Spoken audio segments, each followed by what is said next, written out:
Pertemuan dengan Sus. Pagi itu, udara terasa panas, dan Tono baru saja keluar dari rapat yang melelahkan di balai kota. Berbagai tekanan mulai menambah beban pikirannya, kritik dari oposisi yang semakin intens, masalah sosial yang belum terselesaikan, dan kabar buruk yang terus muncul. Ketika ia berjalan dengan langkah lesu menuju mobilnya, seseorang menyapanya dengan suara ceria. "Pak Tono, boleh saya bicara sebentar?" Suara itu lembut namun tegas. Tono berbalik, matanya sempat terfokus pada wanita yang baru saja menyapanya. Seorang wanita muda, mengenakan pakaian sederhana namun rapi, dengan senyum yang hangat dan penuh empati. Ia membawa papan pengumuman kecil bertuliskan bantuan sosial untuk warga terdampak.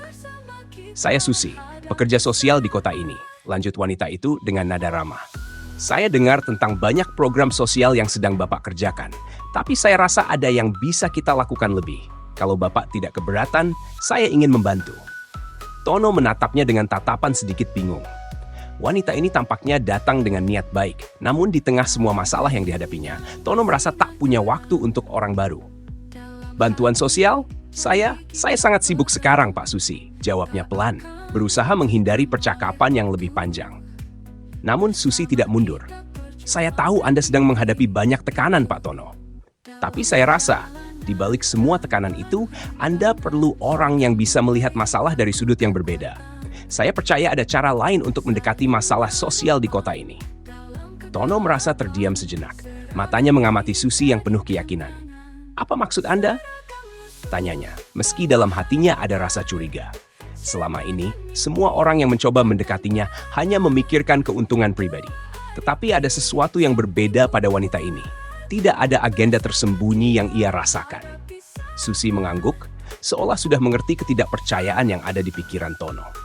"Saya melihat Anda, Pak Tono. Anda bukan hanya seorang pemimpin yang harus menjalankan pemerintahan, tapi juga seseorang yang sangat peduli pada orang-orang kecil. Dan saya rasa, kebahagiaan sejati itu tidak datang dari kursi kekuasaan atau jabatan tinggi. Itu datang dari memberi tanpa pamrih, dari menyentuh hidup orang lain." Tono terdiam. Ada sesuatu yang dalam di kata-kata Susi, seperti suara hati yang selama ini tertahan di dalam dirinya. Dalam hidup yang penuh perjuangan, Tono jarang mendapatkan kesempatan untuk berbicara tentang hal-hal seperti itu. Bagaimana mungkin ia bisa merasa bahagia di tengah perjuangan yang tak ada habisnya? "Bagaimana Anda bisa begitu yakin?"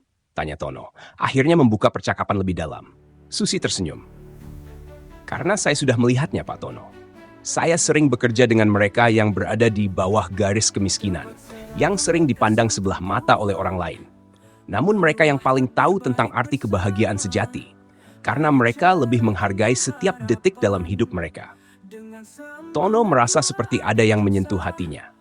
Beberapa hari terakhir, ia merasa semakin kosong, meskipun segala pencapaian di depannya.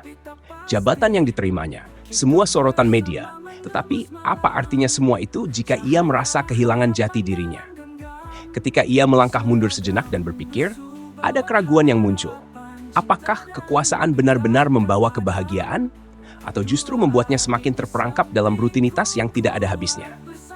Susi melanjutkan, "Saya bukan ingin memberi solusi instan, Pak Tono. Tapi saya ingin mengajak Anda melihat apa yang bisa kita lakukan bersama. Tanpa politik, tanpa agenda pribadi. Cobalah lihat masalah ini dari perspektif yang berbeda." Ada sebuah ketegangan yang muncul dalam diri Tono. Sebuah ketakutan yang selama ini ia pendam, bahwa ia mungkin kehilangan arah, bahwa tujuan hidupnya selama ini hanya tentang mengejar sesuatu yang tidak pernah ia pahami sepenuhnya. "Dan Anda kira kita bisa berubah hanya dengan cara seperti itu?" Tono bertanya dengan nada serius, meski ada keresahan yang terlihat di wajahnya. Susi menatapnya dengan mata penuh pengertian. "Saya percaya kita bisa, Pak Tono. Terkadang kita perlu mendengar suara-suara kecil yang sering kita abaikan dalam keramaian.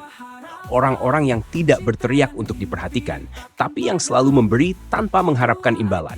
Saya yakin kebahagiaan itu bukan tentang mendapatkan semua yang kita inginkan, tapi tentang memberi dan melihat orang lain bahagia."